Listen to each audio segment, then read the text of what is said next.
India ऐसा तो नहीं है ना कि विदाउट स्ट्रेटेजी ये काम कर रहा है, उसको कुछ ना कुछ तो नजर आ रहा है।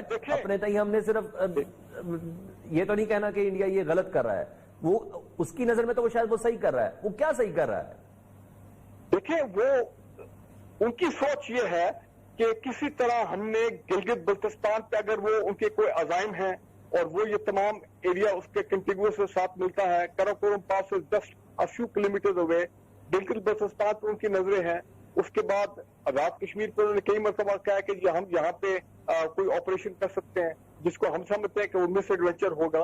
और इस वक्त 2 जगह पे वो ऑलरेडी पाकिस्तान को डिस्टेबलाइज कर रहे हैं फिजिकली, यानी कि रोग elements NDS Afghan intelligence Afghanistan की सरजमीन से नॉर्थ पाकिस्तान ने आपने देखा दोबारा। चलो मैं कमर चीमा साहब को भी गुफ्तगू में शामिल कर लेता हूँ ना। मैं एक चीज ऐड कर दूं, और ईरान की सरजमीन दोबारा इस्तेमाल करते हुए मामला रुका नहीं।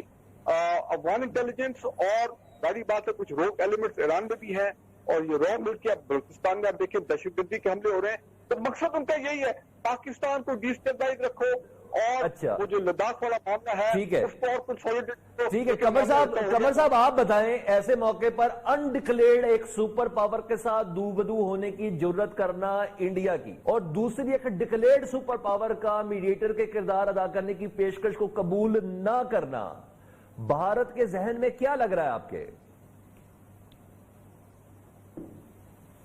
देखिए, पहली बात तो यह है कि जो प्रेसिडेंट ट्रंप ने कहा है कि मैंने मीडिएशन की बात की है, वो तो इंडियन गवर्नमेंट ने कहा, ऐसी तो बात ही हमारी कोई नहीं हुई उनसे, और ये बिल्कुल गलत बात है। और लास्ट टाइम जो बात हुई थी वो कोविड-19 पे किसी इश्यू पे हुई थी, सो वो इंडियंस ने बिल्कुल रिजेक्ट कर दिया। सो ये बल्कि ट्रंप साहब की बड़ी सुबकी हुई है। लेकिन अब वापस आ जाएं इंडिया और चाइना के मामलात पे। देखिए, ये मामलात इतने सिंपल नहीं है कि आप कहें कि इंडिया और चाइना के हालात खराब हो गए हैं तो जंग के दहाने पे हैं और पता नहीं क्या हो जाएगा। आपको थोड़ा सा एक होलिस्टिक पिक्चर आपके व्यूअर्स के पास आनी चाहिए।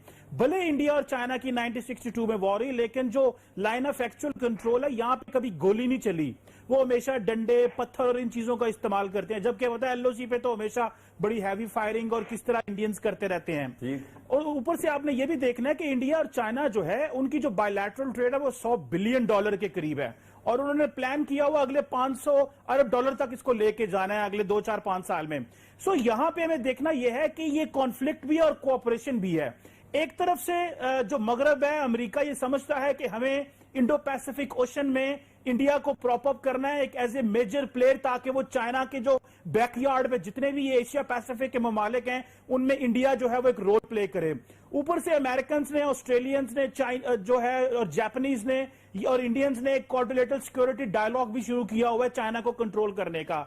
सो बड़े लेवल पे चाइना जो है, अमेरिका जो है वो इंडिया को सपोर्ट कर रहा है। इवन के उन्होंने जो उनकी पैसिफिक कमांड थी उसका नाम ही इंडो पैसिफिक रख दिया ताकि इंडिया को ओब्लाइज किया जाए। ये अभी जो उनके सेक्रेटरी मैटर्स थे पुराने, उन्होंने ये किया। सो मेरा ख्याल ये है कि ये जो टेक्निकल लेवल पे, छोटे लेवल पे बॉर्डर पे प्रॉब्लम्स हैं, आपने जो चाइनीज एम्बेसडर इंडिया में है सन वेडोंग, उनका बयान सुने, वो कहते हैं dragon and elephant will dance together.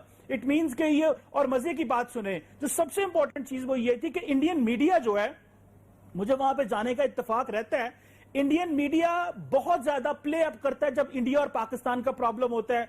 लेकिन चाइनीज ये समझ रहे थे कि जो लाइन ऑफ एक्चुअल कंट्रोल पर मामला खराब हुए हैं तो शायद इंडियन मीडिया इसको बड़ा ऑफेंसिवली प्ले करेगा। लेकिन आप देखें कि इंडियन जो स्टैब्लिशमेंट है, इंडियन स्टैब्लिशमेंट और जो डीप स्टेट है, उन्होंने इंडियन मीडिया को इस पर कंट्रोल रखा, और बल्कि इंडियन मीडिया तो इसको ये कहता रहा कि नहीं मामला ठीक हो जाएंगे। और जैसे ही चाइनीज एम्बेसडर का मामला आया, उन्होंने कहा जी कि बिल्कुल अच्छा है। इंडियन जो पॉलिटिकल एलीट है उसकी जो एक्सपेंशनिस्ट रिविजनिस्ट अप्रोच है कि हमने अपना जो नजरियाती हिंदुत्व है और जो अखंड भारत है उसको पूरे रीजन में इंप्लीमेंट करना है, और जो लाइक माइंडेड स्टेट्स हैं उनको साथ मिलाना है। नेपाल को भी वो ऐसे ही समझते हैं कि वहां पे हिंदू मजहब है और वो बहुत ज्यादा रिलीजियस मामलात के लिए नेपाल में जाते हैं। मालदीव्स की फॉरेन पॉलिसी इंडिया बड़ी देर तक कंट्रोल करता रहा है। इसी तरह श्रीलंका में वो इंसर्जेंसी करते रहे, अफगानिस्तान के जरिए पाकिस्तान में वो जो दहशतगर्दी स्पॉन्सर करते रहे।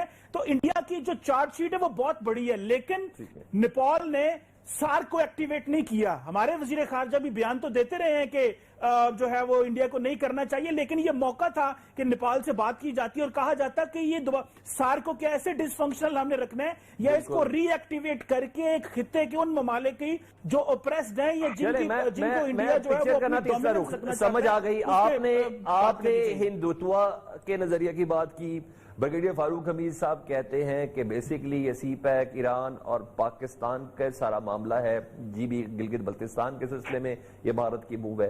अब एक तीसरा वर्जन, डॉक्टर हुमा बकाई साहब अगर आपको मेरी आवाज पहुंच पा रही है तो ये बताइएगा, ऐसे मौके पर जब हमने देखा कश्मीर और लद्दाख के लिए इंडिया ने कानून तब्दील किया और इंडियन प्राइम मिनिस्टर अपने ना सिर्फ वजीर दिफा से रेगुलर मुलाकात करें, एयर चीफ से भी मुलाकात की, नेवल चीफ से भी मुलाकात की और बड़ी फौज के सरबराह से भी मुलाकात की।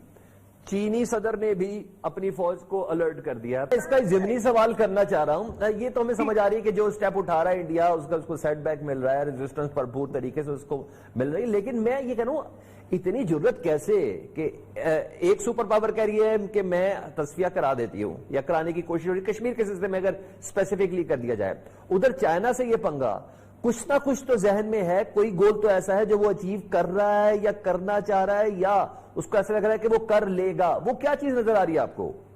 देखिए, जिस सुपर पावर की आप तन्हाई की बात कर रहे हैं, अगर आपका इशारा अमेरिका की तरफ है तो अमेरिका के साथ तो न्यू दिल्ली की स्ट्रैटेजिक कन्वर्जेंस है।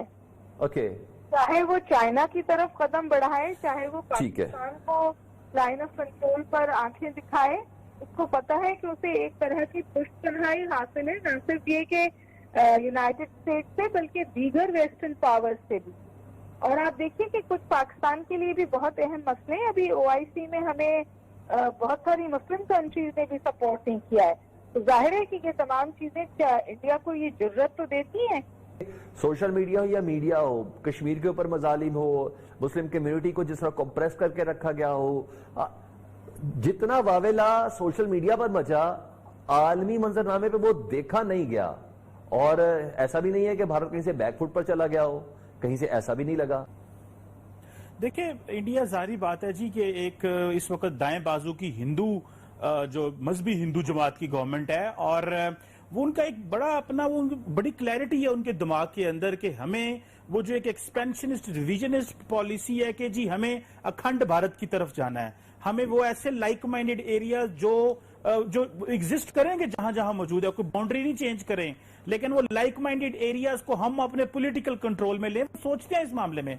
लेकिन जो एडिशन आया वो आया है बीजेपी के आने से, वो एडिशन आया है जारी बात है अजीत डोवल के आने से, जिन्होंने ये सोचा कि पाकिस्तान को वाया अफगानिस्तान इंगेज किया जाए, कि वहां से दहशतगर्द एलिमेंट्स भेजे जाए, दहशतगर्द जमातों को ग्रुप्स को भेजा जाए और फाइनेंस किया जाए कि पाकिस्तान ऑलरेडी लड़ रहा है। तो वो तो उन्होंने पूरा नेटवर्क बिछाया है। एक बात उन्होंने ये किया है, एक तो रीजन में थोड़ी एग्रेसिव हुए हैं, दूसरा विद इन इंडिया बीजेपी बड़ी क्लैरिटी के साथ मुसलमान हिंदू के दरमियान तकसीम करती है और हिंदू हिंदू के दरमियान तकसीम करती है। इस वक्त आप देखें कि जो हिंदू हैं, जो कांग्रेस पार्टी है, वो उसको भी एंटी नेशनलिस्ट पार्टी कहते हैं। मोदी ने और उसकी जमात ने एक ऐसा बयानिया वहां डेवलप किया कि कांग्रेस को प्रो पाकिस्तान कहना शुरू कर दिया और उन्होंने अपना पूरे का पूरा जो इलेक्शन था 2019 का इसी बात पे जीत लिया और उन्होंने इंडिया को 2023 तक तो हम जो आजाद कश्मीर और गिलगित बल्तिस्तान को साथ मिला लेंगे। तो वो तो पूरा एक जो एनवायरमेंट है